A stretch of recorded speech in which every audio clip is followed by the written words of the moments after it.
this is Marvin Gabanta. For today's video, we're going to discuss and perform how to assemble and build our own PC from scratch by integrating multiple hardware devices into one working system, together with my co-members. You will see them in the latter part of this. About what is computer assembly. Computer assembly is the process of building a computer from scratch by integrating multiple hardware devices into one working system. Computer enthusiasts perform computer assembly for various reasons that include but are not limited to customizing performance, upgrading old system, repurposing used hardware, and saving costs by assembling their own machines rather than buying pre-manufactured computer off the shelf. Building our first PC, we need to know what are the tools we need while building our PC, as well as what are the parts or hardware devices we're going to integrate in order to have a one working system. Let's start. Vacuum cleaner no cell to clean inside the computer. They generate way too much static. Pill bottle or small container. You'll need a pill bottle or other small container to hold the other various screws, jumpers, and other small parts used to assemble and configure a home-built computer. Now that you know the tools we need, let's talk about now the different parts or hardware devices we need in order to build one working system. Or build our first PC, we need to prepare these following tools: screwdrivers and nut drivers. A precision screwdriver set should have all the screwdrivers you'll need in order to remove or attach screw from the system case. Needle nose pliers or forceps. Very small needle nose pliers, forceps or tweezer are very handy for removing and inserting jumpers on motherboards and picking up drop screws. Cable ties. Plastic cable ties are useful for neatly bundling wires and cables away from fans and other components inside the computer. Anti-static kit. Anti-static kit consists of a rubberized mat and a wrist strap that attach to both the mat and the computer or electronic device you're working on. This both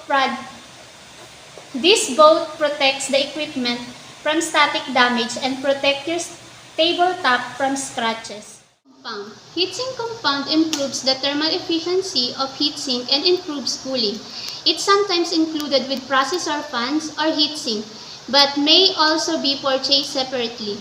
It is applied neatly to the area where the processor contacts the heatsink to improve cooling efficiency. Can air or canless air duster. Can air or canless air duster air is used to blow dust out of the nooks and crannies of your computer. Computer parts list with all the basic hardware parts that you will need for a functioning PC. Case, motherboard, CPU or processor, GPU or graphics cards if no integrated GPU, RAM or memory, storage device, SSD, NVMe SSD, HDD, cooling, CPU, chassis, PSU or power supply unit, display device, monitor, operating system or OS, input devices, mouse, keyboard. The computer case is nothing more than a fancy-looking box that holds all of the PC's components. It can be opened and closed and usually has predefined areas with screws and holes where all the other components are supposed to be placed and attached to. PC cases come in different colors, sizes, with or without fans. Some have LED lights, some don't. Some have glass, side panels, some other looks absolutely crazy. Very important part, the motherboard. The motherboard is a printed circuit board that every other computer hardware component will be attached to. It is like central hub that manages and connects all of your other parts. The motherboard has connectors for cables like power cables and data cables, slots for cards like GPUs, and sockets for CPUs. There are also lots of little building blocks like transistors, capacitors, jumpers, and lots of other tiny parts that all go towards making your different hardware components work well together. Into the motherboard sockets, the CPU is plugged in. Every CPU type has a specific socket. that has a name such as 2066, LJA 1200, AM4, TR4, and so on. And the motherboard will need the exact same sockets to be compatible with the CPU. This is usually the first step in picking new parts for your own PC build. Pick a CPU, check what socket it has, and then pick a compatible motherboard. RAM. Random access memory or RAM is the short-term memory part of the computer. If you would compare it to a brain, the RAM stores data that is actively being worked on by the CPU. RAM can read and write very fast but can't retain information once the power is turned off. HDD or SSD or NVMe SSD, because RAM can't store anything without power, and we do want to be able to turn off computer from time to time. We need a storage medium that retains its stored data even when the power is off. Power supply unit or PSU. We pick a bunch of nice PC components already, but nothing much will happen without a power supply to supply the PC with power. There are so many PSU brands with different wattage or efficiencies out there that it can be quite difficult to decide which one to buy. The important thing is to know how much wattage your current PC build will need to run stable, and possibly how much you will need in the future if you are planning on adding more components like extra or stronger GPUs or storage drives.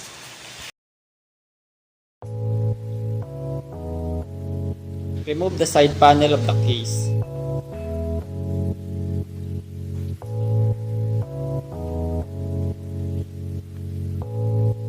Attach the power supply inside the case.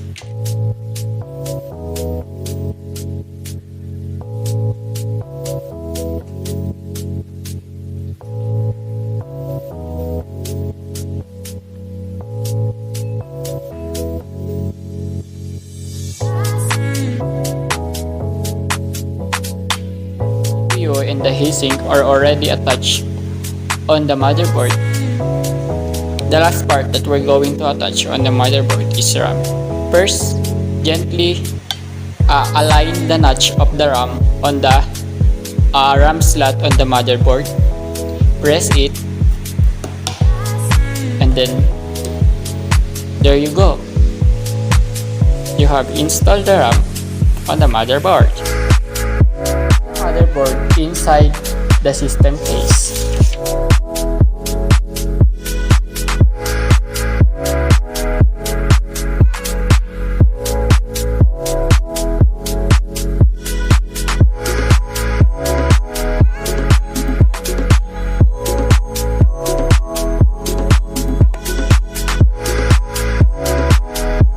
Step 5. Attach the hard drive inside the system case.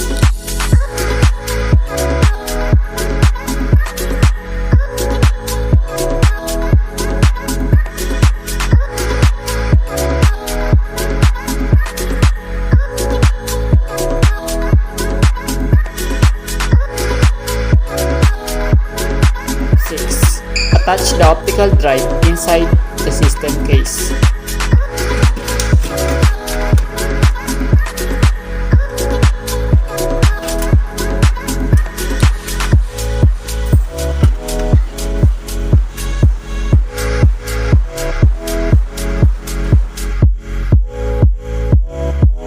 Step 7.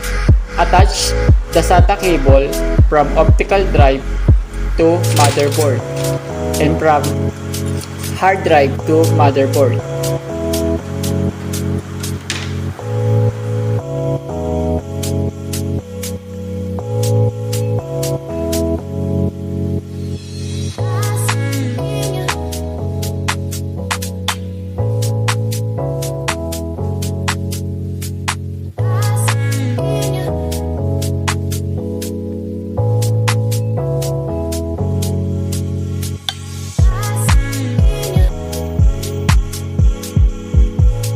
The front panel jumper on the motherboard.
Cover the case again with the side panel of the case.